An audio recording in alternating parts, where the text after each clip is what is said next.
This message comes from Monday.com, the first work platform you'll love to use. Meet Monday Sidekick, your AI-powered work BFF that handles everything for you, from daily briefings to risk analysis. Start your free trial at Monday.com.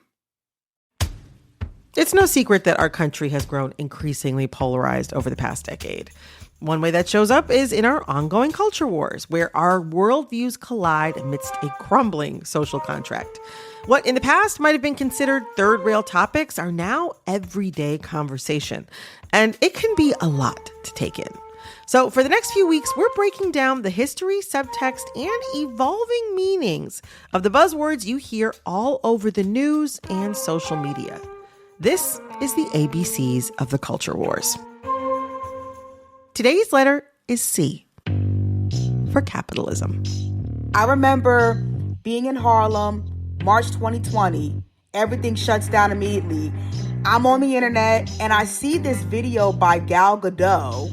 That is writer and journalist Morgan Jerkins, who's singing Imagine, and she's including all these celebrities. And I said, you know what? That's the downfall right there. That was the moment where I intuitively knew that culture was never going to be the same again.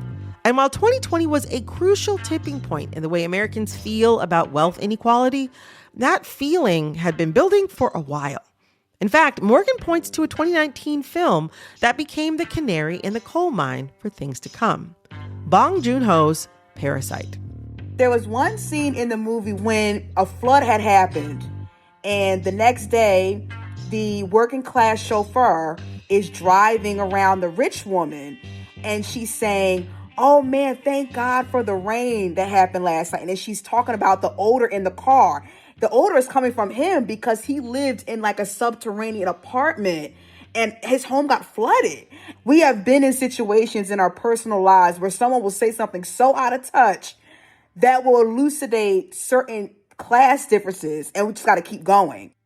In 2024, she wrote an article for Mother Jones titled, How Hollywood Learned to Eat the Rich.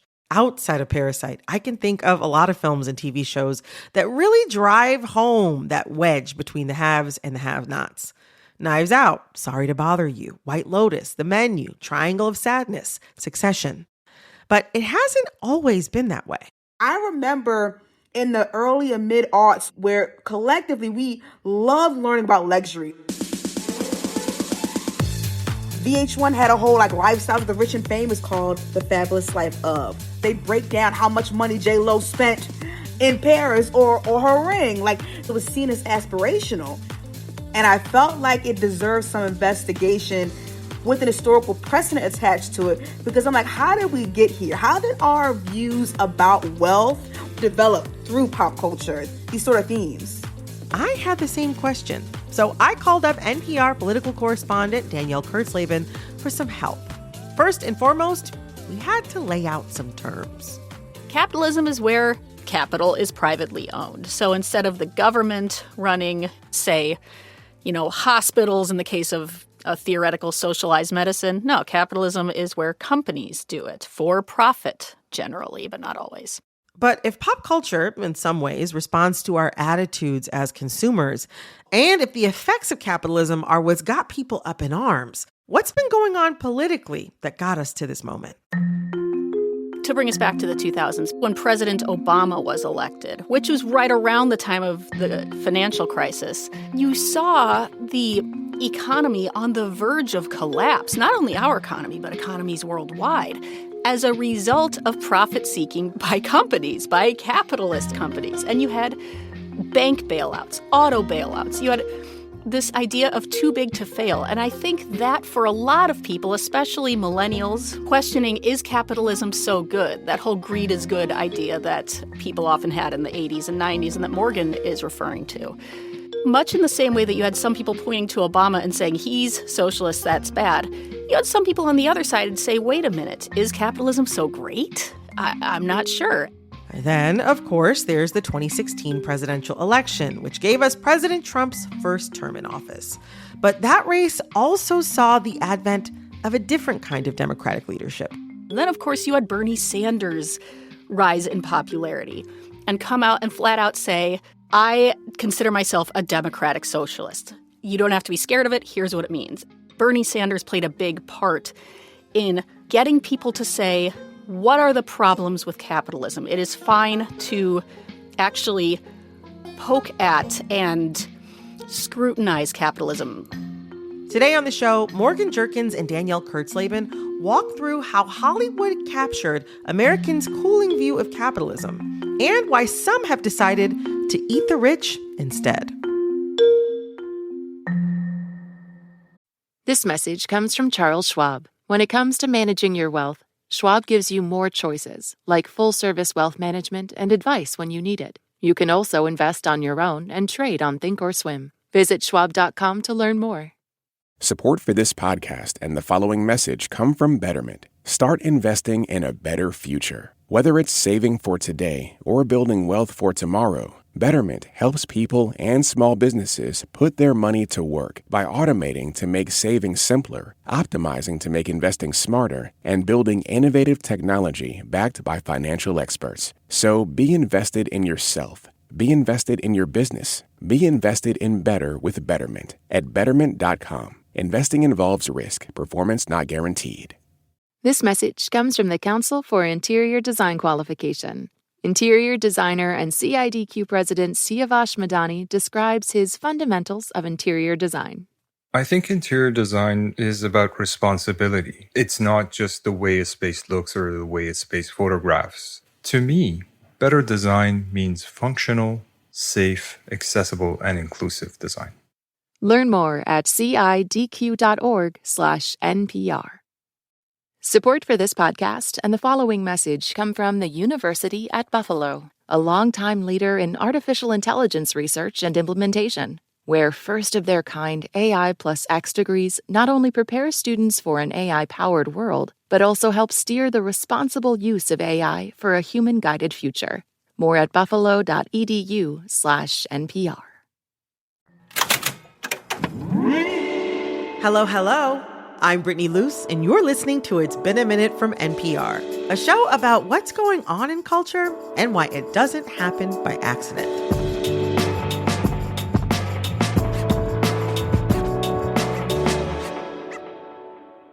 So thinking about all this, I mean, something that's really important to note is that in 2025, a Gallup poll revealed that Americans are cooling on capitalism. To be more specific, 54% of Americans view capitalism positively, which is down from 60% in 2021. I feel like we've seen this play out even in the way that we speak. Like, we all remember when Jay-Z said people were using capitalist as a derogatory term against wealthier members of the Black community. I was like, okay, dude, this, you know, it's been coming up around Taylor Swift's most recent album and all the album variants and how much money the already billionaire is making off of, at least most recently, the number I knew of was 38 different album variants. What? You know, at the same time, the Trump administration published a national security presidential memorandum on countering domestic terrorism and organized political violence. And anti-capitalism was listed alongside anti-Americanism and anti-Christianity as one of the, quote, animating forces of political violence. America is deeply entrenched in capitalism. But still, despite all of that, these critiques are not letting up anytime soon. The thing that I keep thinking about as we talk about all of these shows and movies and a lot of these that you wrote about, Morgan, really eloquently, I'm thinking about how there's something so seductive and also there's an inherent conflict in a lot of these, at least for me when I watch them, because Succession, for example, let's talk about Succession. The characters in Succession were so often monsters, just like horrible people. Yeah, like betraying their relatives. You know, Tom Wambsgans and his human furniture, like all of that. Like, it's oh my gosh, cartoonishly, grotesquely bad. And yet, I consider myself a relatively moral person. But when I saw them, you know, on their giant yacht having a private jet, of course, part of my brain went, that would be really, really nice. That looks incredible. And I would add that the people making these shows and these movies, I'm thinking White Lotus, Parasite as well, they definitely shoot them and make them look really enticing. And part of the reason we watch them is like, maybe these shows aren't as pure as we are thinking right now. Like, yeah, they're making the rich into monsters. They're also making their lives really, really attractive. And there was one that you pointed to in your article, Morgan, The Hunger Games, which I haven't really seen the movies, but I've read the book. But like the rich really are portrayed as grotesque and insane in those books in a way that in a lot of these others they are not. But I haven't seen a lot of other stories like that. And many of these other ones, it's like, no, the rich, they're a little goofy. They're Jennifer Coolidge. They're kind of dim, but they got great lives, And I'm wondering how far Hollywood would be willing to go on a lot of these to really portray the rich as monstrous. I imagine there are probably a lot of people who watched Parasite, right? Or who enjoyed watching Succession or who loved The Hunger Games, right? But then you also see extreme wealth in our political systems where some politicians increase their net worth while their constituents remain on the low end of an ever-widening wealth gap. So I want to know, does this media about wealth and power and shows, as you said, like Succession, does this kind of media affect how we think about our political system? Yes, I think there's definitely a connection. And I think there are a few things at work there. One is that your average person who might pay, a modicum of attention to politics but isn't in it very deep has probably heard some form of railing against capitalism or against, millionaires and billionaires or the amount of money in politics. I think many, many Americans are aware that, the rich are very powerful, not just economically but politically. I think the connection here is about whether wealth and power are attainable. I remember doing a story years ago about small businesses and the willingness to give corporations lower taxes and just kind of give some of these breaks to some people who admittedly are a bit richer. And one of the guys I talked to was, well, because it is a very American idea to think, well, I could be rich someday. So yeah, I want to help those people out because that could be me and I would want that. And so I think that increasingly people are looking around and thinking, not only will I never be a billionaire, but I might never pay off my student loans. I might never have a mortgage, a house. I may never be out of debt, period. Yes, I will forever owe someone. Think about that. Like that is a weight to carry, to never be out from under your debt. So I think you have plenty of people who are maybe have a bigger appetite for some of this media to say, like, yeah, maybe it makes looking rich look kind of nice, but also, yeah, let's take a few digs at these people because I'm never going to be that. And so, screw them. It seems like more and more everyday people are looking at entertainment and maybe starting to think differently about their relationship to the wealthy. It might have something to do with something that you discussed in your piece, Morgan. One of the things I thought was so interesting, especially because I recently rewatched Clueless on a flight, which is a perfect in-flight film, by the way. It just breezes by. Yeah. Clueless made being wealthy seem really fun in a way that you say isn't necessarily what we're still seeing in depictions of wealth on screen. No. Talk to me about how you reflected on like wealth being depicted in that film or even at that time in cinema and television versus how you see it depicted now. There was more color.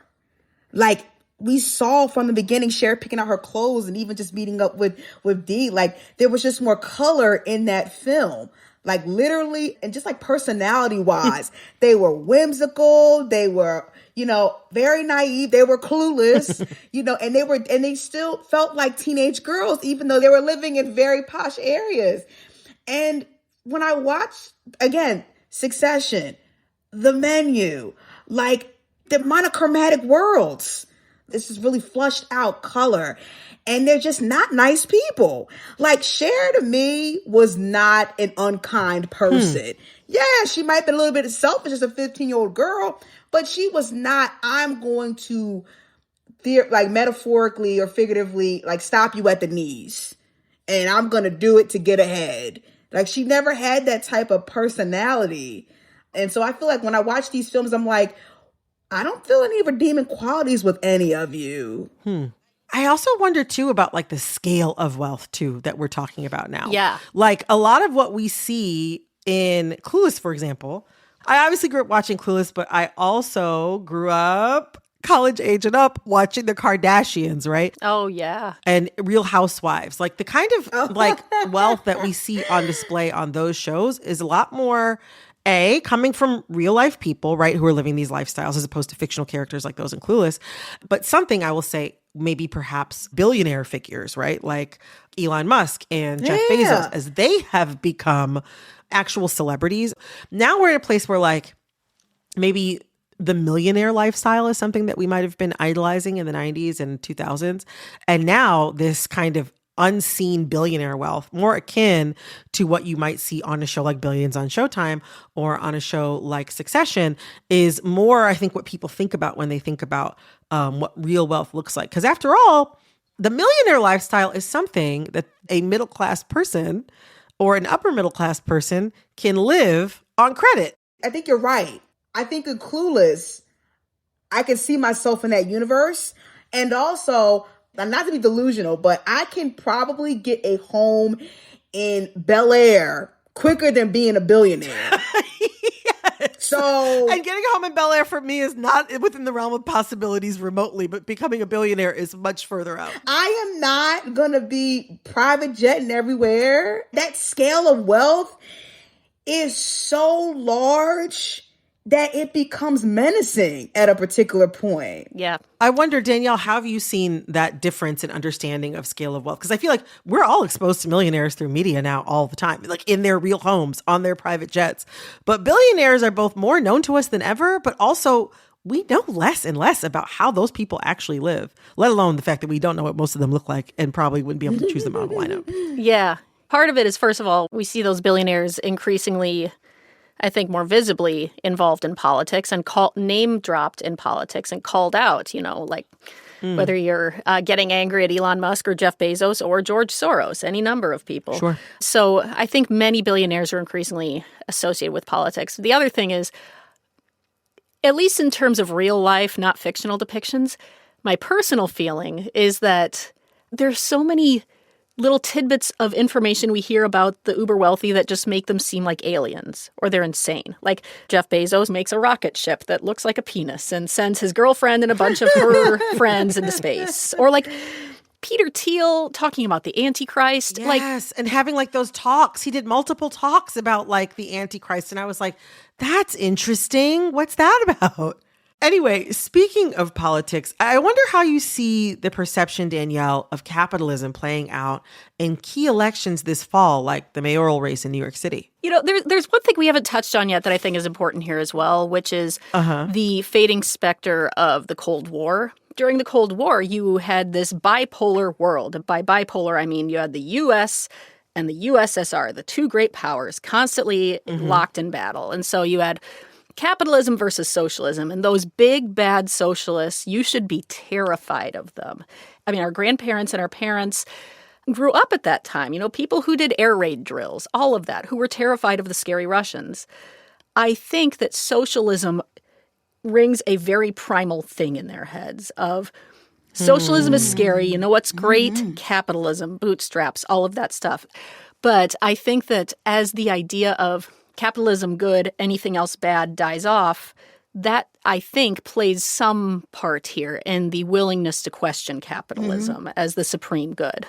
I think that Zohran Mamdani is more lefty politics packaged in a really, really charismatic, approachable guy, raising the profile of these left-of-center policies. So I would say that he is, like Bernie Sanders and like AOC, to some degree Elizabeth Warren, someone who is coming out and kind of creating a permission structure of saying, look, you can criticize capitalism. It is the water we've been swimming in. Maybe you haven't named it, but yeah, you can criticize it. I'm criticizing it. And if you vote for me, you're not blowing up the system, but you are voting for some big changes to a system that hurts some people. So we are in this place where there are several political and economic shifts that cause people to be thinking differently about their relationship to capitalism. And we're also seeing that reflected in the culture that we're taking in. I mean, yes to all of that.